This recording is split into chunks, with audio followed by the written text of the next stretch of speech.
from the heart of Dubai, where tomorrow is being built today, to the world. Welcome to the CTO Show with Mehmet. Here, we redefine technology and reimagine possibilities. With Mehmet, delve into the riveting realms of AI, cybersecurity, and digital technology. Experience the thrilling highs and lows of startups. Immerse yourself in the spirit of entrepreneurship and witness the future of business innovation being written in real time. Now, without further ado, let's tune in and explore the future.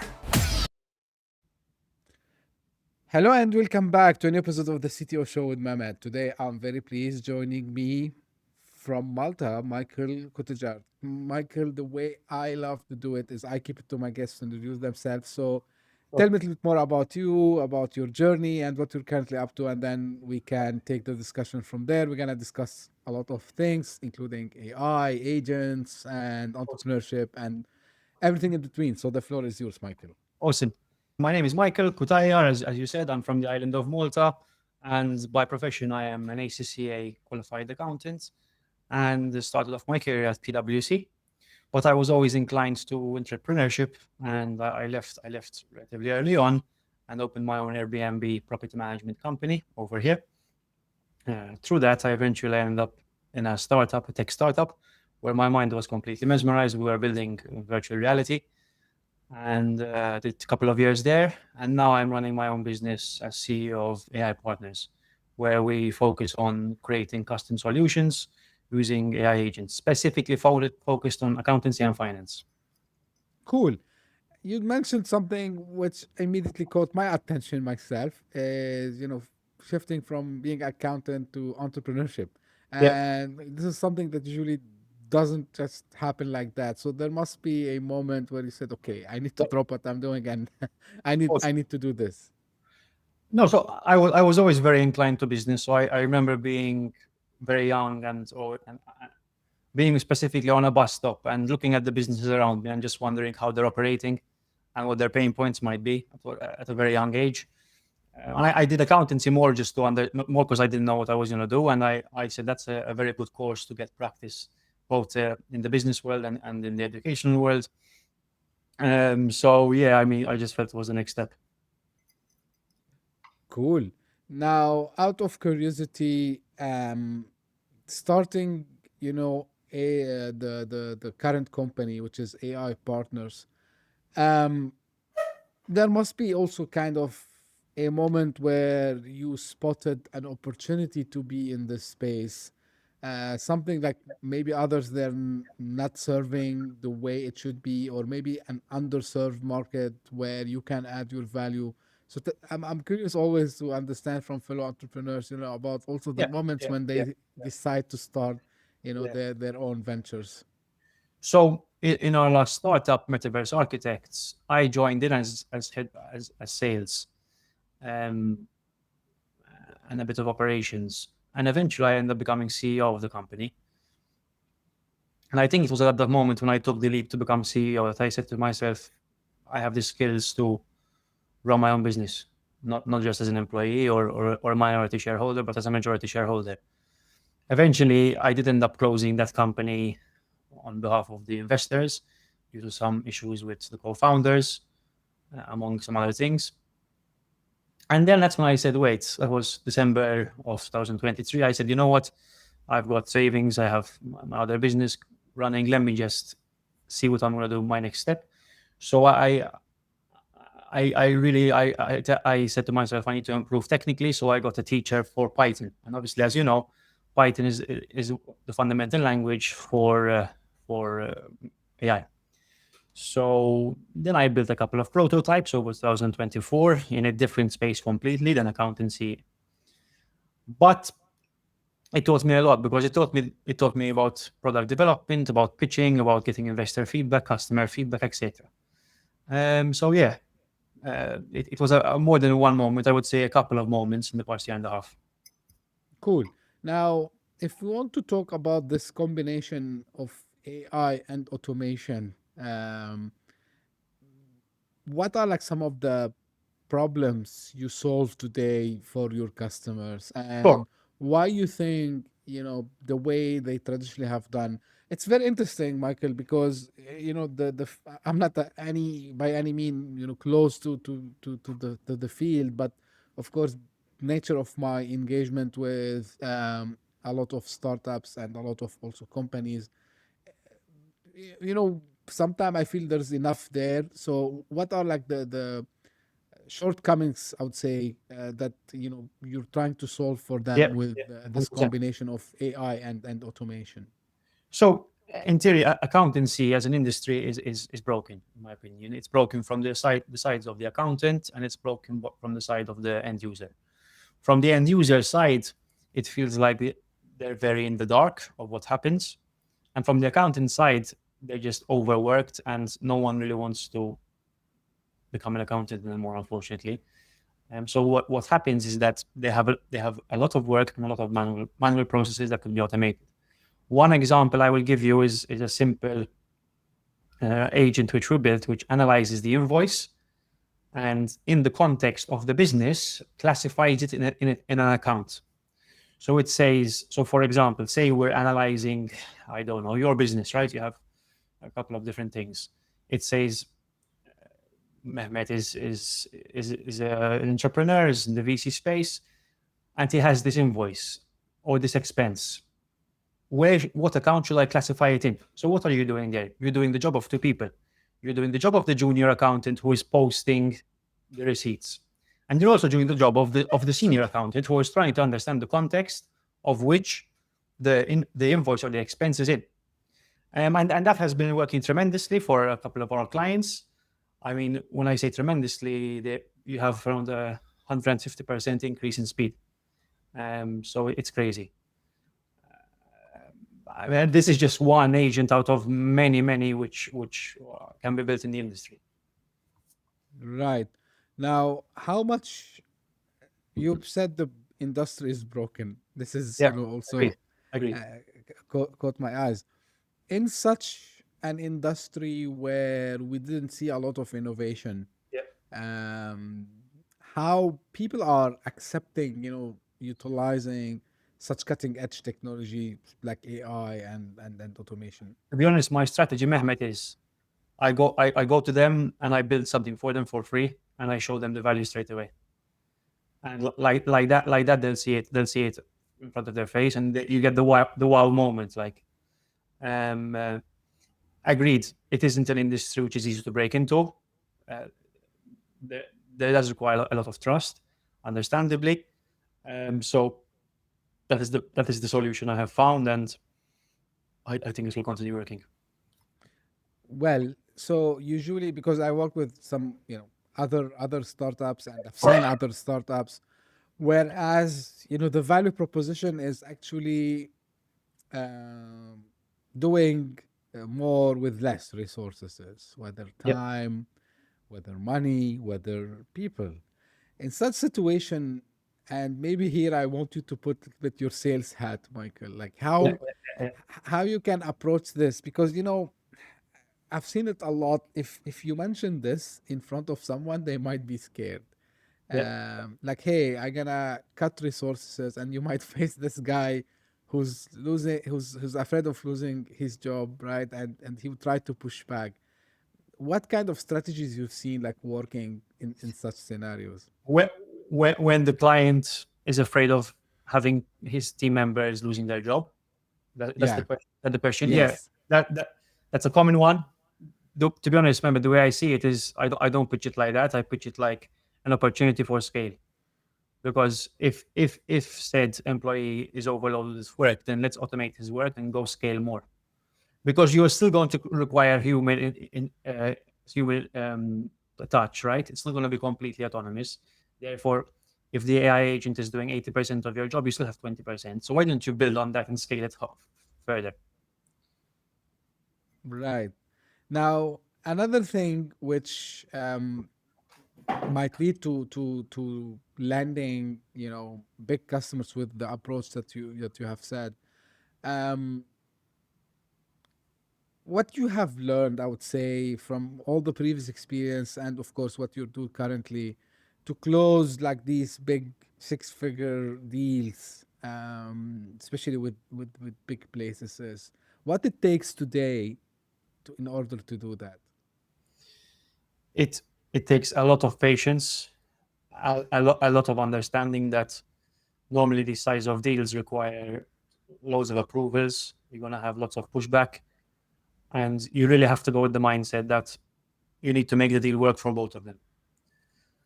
And normally these enterprises are only fearful because, say, the person approaching you is a sale is looking for a new solution, but he's not the final. He doesn't take the final decision.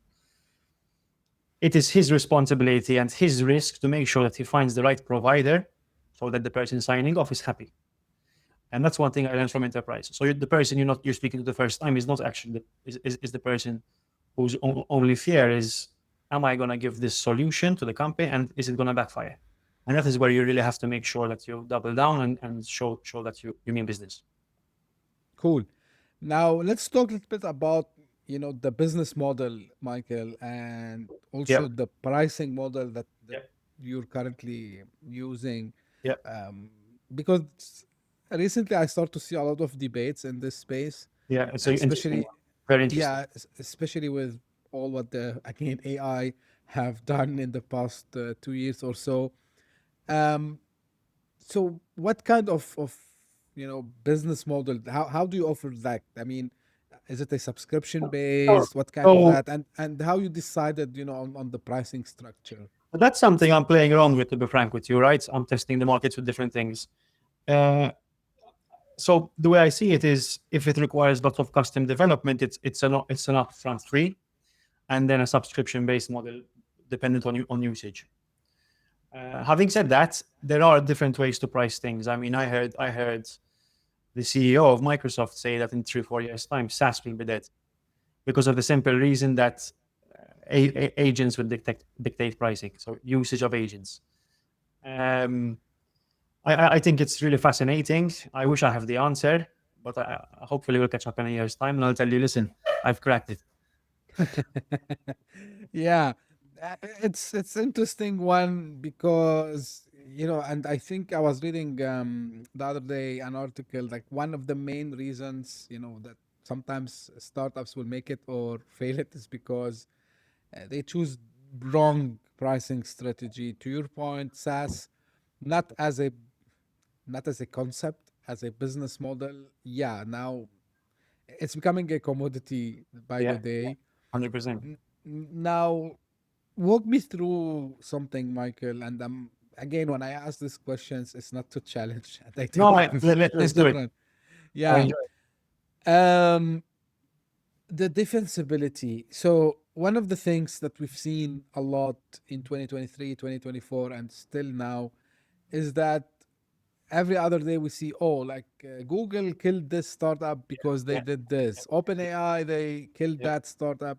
Now, with the agentic AI and the agents and everything which is coming around that, how far do you think, these big giants which are like providing the infrastructure um, are going to be after businesses like you or Yeah, like yeah, yeah, yeah, some similar businesses? yeah, yeah, What's yeah. your take on this? And I'm asking this Oh in man, a sense so you can encourage people no, not to be it's scared. something I've thought about, like defensibility and moats. Yeah. It's because these companies are obtaining so much and they're building so much so quickly now. Well, one moat is obviously speed. So you want to be faster than them to build something valuable that they could eventually purchase, right?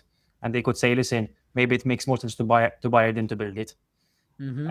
But that I think is a bit folly, to be honest. The defensibility I'm seeing at least is industry agnostic and location is industry specific and location specific. So building AI agents for people in the UAE, for accountants in the UAE, using the accountancy treatments and laws in the UAE to train a model that eventually will be valuable enough to sell to PwC in Dubai. You know, Yeah. Yeah. that's where I'm thinking. That's my mindset. Maybe you disagree. I don't know. It'd be interesting to see. It's interesting to see. Indeed, it's interesting to see. And no, the answer, like no, yeah, I discussed the defensibility and mode. To your point, I think it's also one thing which people, I think, underrate a lot. It's the personal touch. Although 100%. we Customer talk experience. we talk AI, we talk everything. I tell people, look, you're forgetting what we call in B2B space, or Yeah, yeah, enterprise sales, the customer success and yeah, after sales support. yeah, So yeah. people would Really. always buy from people, unless, and let me ask you this, do you think decision making will be handed over to AI also in somehow, like, do you imagine, like, in order to take the decision and get the sign off, maybe an No. agent, a procurement agent, would be judging if your solution is worth to be bought for this Um, company? not the final say, but they would provide 99% of the information, and it's not the final say because there's no liability on an agent. So what are you gonna do? Sue an agent, you know? And it gets complicated. So it's not because the AI agent can't take the decision with enough data. It's because the way I see it, there's no liability. Um, now, I mean, yeah, that's my take right now. Okay, back a little bit to the accounting space. Do you think, okay, and this is can apply even for coders, can apply for many things. So Yeah, if someone loves, accounting, yeah, loves finance, um, should they be worried that, some of the jobs that existed yeah, before, that they were yeah. stepping stone? You just mentioned, for example, moments I had before, that a junior Junior accountant would accountant. Yeah, do, yeah, yeah. yeah. So similar to what we see in with the developers, are we seeing like these junior positions completely wiped out? And if so, how someone gonna crack the code, as they say, and go into specific place? And I'm asking you about accounting Yeah, yeah, because it's your domain, it's your yeah, yeah, yeah, area of yeah, expertise. yeah, yeah, yeah. So no, we haven't seen that movement yet, like you see in, for example, coders and I mean the rise of windsurf and cursor and laughable. But but it will get there for sure. Now, when it comes to peace of mind for the junior, it just needs I think a refactoring, refactoring and reapproach to what your job will be. So your job will no longer be a rudimentary, monotonous job where you're inputting data, but it will be one to understand how an AI system works and then potentially increase your abilities to sell and scale and advise. So that's where we're moving. The role will become an advisory role and a very important one. Right.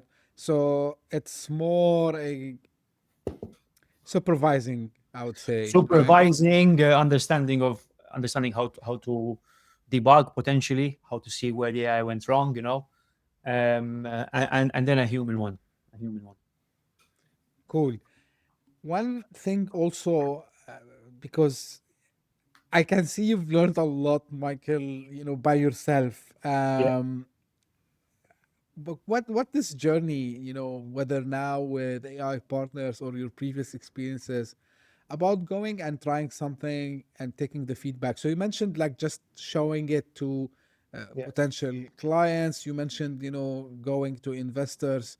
Um, how how that can be accumulated, and you've done this at a young age, like if we look at it, and I'm asking you this to just, again, maybe give some courage to fellow entrepreneurs who yeah, might yeah, be doubting themselves. yeah. So your specific question is like, where do you get where do you get the strength from, or Yeah, yeah, not only this, like, I mean, you started to talk to investors, you start so how did no, you I learn, mean, how did you learn this, how did you how wasn't did easy at you all. practice this? So in my last business, I was put on the front line to kind of pitch to clients, and when you start pitching to clients, you then eventually end up doing some public speaking talks, and you kind of need to develop a bit of a hard skin to people saying no. And that led me to then pitching to investors for this project and the ones I was working on last year. Having said, it just takes courage, really. I mean, truly, it's not something which comes too natural to me, but you just have to understand that in the event they do say no, it's not a personal rejection, it's feedback. So that was one thing I really had to hammer home on. So not personal rejection, feedback. In fact, I had it on my screensaver on my phone. It's it's a feedback loop, right? And luckily, it worked well. I think it worked well because you practice it also as well. I mean, yeah. last year I said to myself, like, I need to go get feedback from the real world, like Silicon Valley. So I found flights from Malta to Italy, and Italy directly to Silicon Valley, and I stayed there for 6 weeks, and I just got to know people. I pitched, I learned from people who are around me, and that was a life-changing experience, because you really see that personally. You see that the people there are not much more talented than yourself, but what they have is an ability to think big and to be confident in themselves and not to be afraid of failure. Whilst here in Europe, I'm not too sure about the MENA region, but in Europe, we're very resistant to failure. We're very fearful. I think it has to do with our roots. Oh, you just hit the nail on his head. Yeah, the Americans, man, they've got the courage, huh? They're brilliant. Yeah, I don't want to reveal what I'm working on, but this is something, and I get asked about this.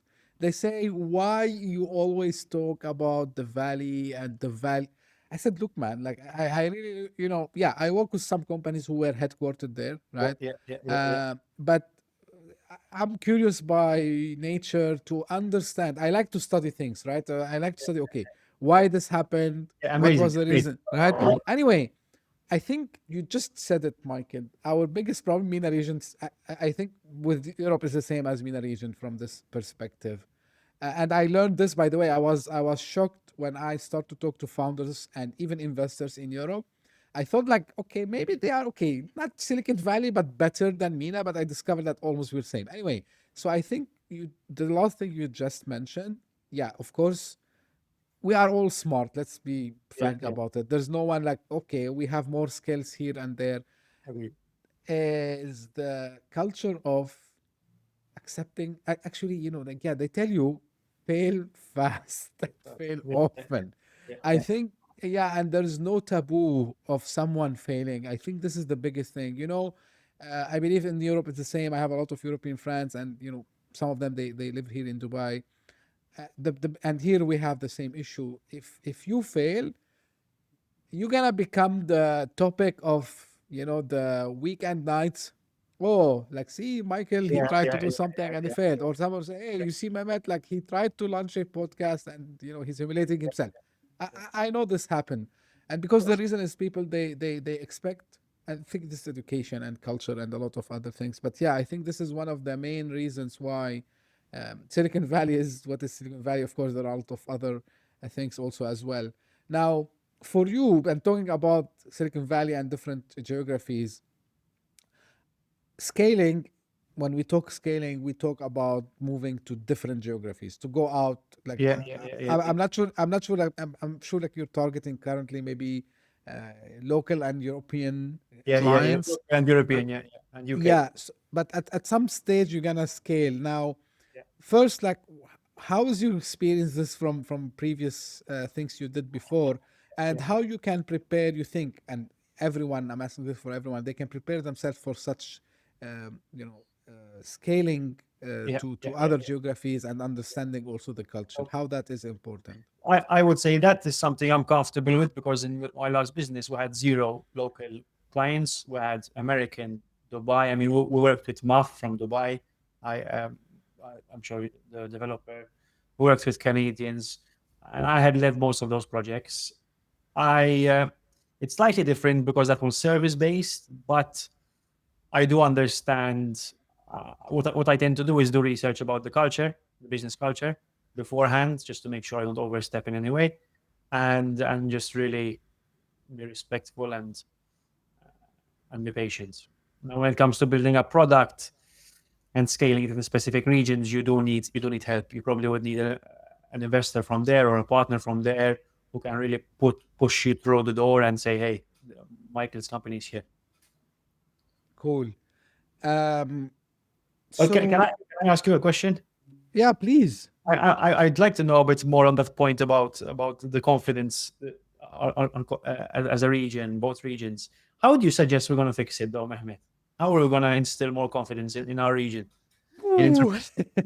I mean, we've already been, I think, half an hour, so we can't take a crazy amount. But I'd love to hear your take because it intrigued me. Yeah, so this is one of the rare moments when my guests start to ask me questions, which I like, by the way. Don't get me wrong. I don't like to say anything is impossible. This is the first thing. But now I hope that that in the span of my lifetime, I would see things goes different. Now, is it going to be fast as I want? I'm not sure. But yeah, so what we can do to change? So people think, I believe, from one perspective only. So some people they say, yeah, all this is because lack of capital, which is true. We have lack of capital. People are risk averse. They don't. Um, I think we need to customize the success of the Americans, if that makes sense, that fits us. So because I think what happens usually is we have I'm talking about MENA region more. We have this kind of antibiotic in our bodies that when we see something at first we reject it, right? Even if something good. Um, the biggest problem, in my opinion, we don't have early adopters for people who are building whatever services, products, and and I always say, look, you can get capital, you can get whatever it takes, but if you don't complete the whole circle, right, you're still gonna have this problem. And I think, and when you said about people, you about the failure and all this, so this is part of it, because you know what, if we don't fix that, Michael is building a product that helps people with their accounting, right, and finance. If we don't have enough people locally to believe that, yeah, look, Michael is building something, it might not be 100% perfect, but he's up to something, he's visionary, and he's gonna try to fix his product and service. If we don't get to this level, I think we will always have the same problem, which is being That's fair. always risk averse. If we cross this, I think we will have a little bit chance. And risk averse applies to early adoption of a product from customer perspective.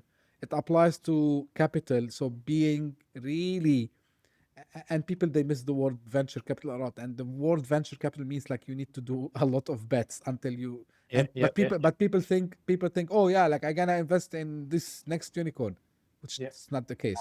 So yeah, I would say like this, if we fix these now, how it's a collaborative work, it's a lot of education. we need to we need to train the next generation also as well, like our kids probably, maybe, that look, not everything comes perfect from day one, you need to give it time.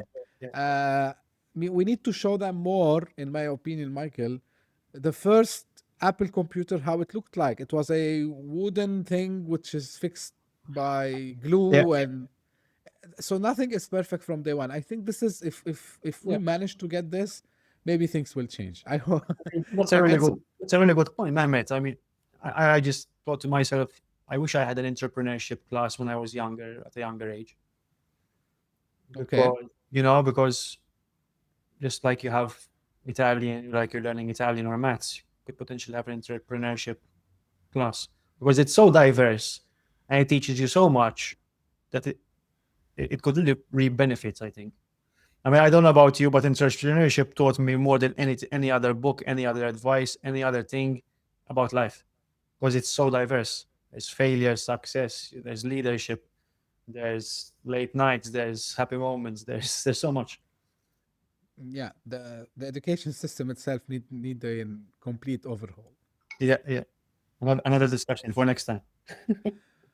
Yeah, we discussed it, by the way, yeah, a lot, and I'm still surprised. Like maybe some people would not like calling it an entrepreneurship, topic in schools, but things that are related somehow. So accounting, by the way, is one like money, right? So they don't teach us money in the right way in schools. I'm not sure about like in Malta, but the place where I grown up, and even still now, Mhm. no one teach us.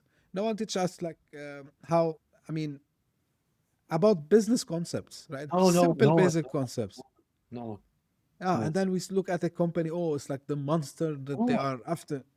So anyway, um, as you said, maybe great, discussion for great, great. another time. Um, what's on the roadmap for AI partners, Roadmap. Michael? Raising right now. Should have got some good news in. So that's next step. And and then just doubling down on growth, on growth to market. Starting some client calls with accountants in the UK, which is great. Not only Malta. So Mm-hmm. that's gonna be super interesting. I mean, I'm very familiar with the UK, so that's great. And just keep on grinding and growing. Cool. Um, Back to the entrepreneurship, because I think this topic is is more fun to talk to you honestly, Michael. Yeah, yeah, You talked in, I'm checking your LinkedIn, by the yeah, way. So you talked about something about the having the brave leap, right? yeah. So maybe it's related to the question you asked me, right? Yeah. So why do you think also we don't have a lot of people that don't take this brave leap? Is it comfort zone? Is it Uh, like we understand things differently? I I would mean, love to hear your opinion. I think if that can break it down, so assuming that the person going to take the leap is not a person who doesn't have any backing by friends or family, so literally not none, then I understand it, to be honest. Then I really truly understand it. Then the risk is too great, and you really have to be brave. At least many people in my country have a form of backing. Let's just keep it like that. It is it's fear. It's fear. It's social fear. Social fear. So we are social animals at the end of the day, and even if you say you don't care what people think, it's hard to actually not care what people think. But in some people, it's greater. And resources, but not financial, more than like ecosystem resources, as you said before. So that there aren't many ecosystem resources for people just to drop out and start building. And then generally just curiosity, right? So people are just not curious enough to say, listen, I want to learn about X or Y. So I think those three, that trifecta is mainly it. Do you agree with me, Michael? But it's getting even easier if we really think about it. It's getting really Easy, easier. easy. It's easy to build a business. It's easy to validate a business, at least to get some feedback if your product is good or not. You can literally go on ChatGPT and say, I am I am a cook and I want to open a specific type of restaurant, and it gives you 150 ideas. And then you say, okay, I live in Malta, and it gives you 40. And you say, create a business plan. You can literally do that. Right, It's amazing. It's an amazing time to be entrepreneur, and take advantage of it. That's the way I see it. right. And I'm lucky to see proofs also, like, yourself, Michael. And actually, to back to the chat GPT, I had on the podcast a couple of weeks ago, Matt Letta, the famous guy who was after the Hustle GPT. Okay, cool, cool, cool. And Matt is running a full-fledged business now, and Of course. he's using like similar to what you do, like agents and like these kinds of new technologies to drive the business. And the reason I ask you, because people can do now more with less, actually. 100%. uh, yeah. Now, do you envision, this what some of people in the valley, again, they said, like, the one man business who would be valued as unicorns. Is this the end goal actually? Uh, What's your take on this? do you think it's feasible though? Do you think it's actually realistic, or is it just like some dream? Because one man to build a unicorn, I mean, you know what you're saying. Maybe 10 or 15, but one is bloody hell. You have to be. Yeah. You can have. I mean, you could have agents running your business, but then you still have all the sales and the stuff and the thoughts, the legal. I just think it's too much. I give it 5 to 10 people. Yeah, that's see. We've seen, the 2025 people stories, which are like real. Lovable, which is one of them. It's an amazing example. European as Yeah, well. Props to yeah, them. yeah. So yeah, exactly. So this is where Come people on. they give exact. We have we Come have on. we have winners. Let's go. Yeah, but reality is, again, maybe this is Michael, my own opinion on something, and I would love to hear yours as well. One of the things that our friends Americans have done, they are masters of framing, right? So Are master they? of framing, Master masters, storyteller. yeah. And the way I want to do it without naming anyone, of course. So when we say it's a one man business, right, or one woman Uh-huh. business, but they forget about, like, okay, as you said, you have all the parts, right, the legal, but Yeah. if forget about agents and AI Yeah. agents, Yeah. Yeah. Yeah. with and then I discovered, like, they're utilizing a lot of freelancers, you know Yeah. Yeah. one as assistant, the other as this, the Of course. other as that. And yeah, but you can. So the thing is, yeah, you see in the front one person, but in the background we have like a maybe an army of freelancers. Maybe, yeah, they are not full timers, but yeah, officially on the paper, yeah, it's a one man show. But actually, it's like it takes a village. I think this is the kind of framing that also maybe we need to learn. Actually, we Yeah. we need to True. to to master the storytelling a True. little bit. True. I You are letting you are Yeah. Please go ahead, Michael. I think we're too honest sometimes, and I see it in myself. We don't know how to, turn things our way and to storytell, you know, at least like they do. And I mean, creating a compelling story is amazing for valuations, for sales, for interest, for media, for PR. But back to the actual one man building a unicorn, it's a no from me. No, I don't think it's feasible. Like, there's the burnout also I agreed. factor, Amazing, amazing. So personal right? factor. Yeah, Yeah. Um, as we're almost coming to an end, and thank you for letting me talk today. pleasure. I mean, it's your show, Yeah, so yeah. No, it's about my guests and sharing their knowledge.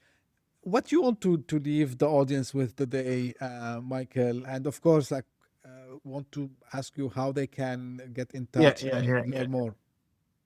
No, I mean, if they have any questions about accountancy, tax, finance, and audit, how agents can help out, I'm always happy to help. I less than business advice and more than personal advice for people who are considering starting a company. It's never been easier, like generally, and you can get everything off the internet if you want to see how the fundamental laws of startups. Go and see the YC videos. They're all free. You have around 25 hours. If you want advice from people and experts, you can find everything on the internet. And generally, people are also willing to help for free. So just take the leap and go for it. You won't regret it. Cool. Where to get in touch? LinkedIn, Michael Cutajar, so that's Cutajar, or email michael at ai-partners.ai. Cool. I will make sure that these are in the show notes. If you're listening on the favorite podcasting app or you're watching this, in the description. Michael, I really enjoyed the conversation. Thank you for letting Pleasure, me, man. Pleasure, really. Enjoyed it. yeah, uh, me too. And this is usually how I end my episodes. This is for the audience. If you just discovered this podcast by luck. Thank you for passing by. I hope you enjoyed it. If you did so, please give me a favor, subscribe and share it with your friends and colleagues. And if you are one of the people who keeps coming again and again, thank you for being so loyal. Thank you for taking the show to new high levels this year, and especially in the months of May, June, and I think we're going to continue this for the rest of the year. We are being ranked in the top 200 charts simultaneously across multiple countries, with something for the first time since I started this happen. This cannot happen without you, the audience, and of course my guests. So thank you very, very much. And as I say always, stay tuned for a new episode very soon. Thank you. Bye-bye. Hit that subscribe button, share the show with your tech-savvy friends and fellow entrepreneurs, and leave us a review on your favorite podcast app. Your support means the world to us.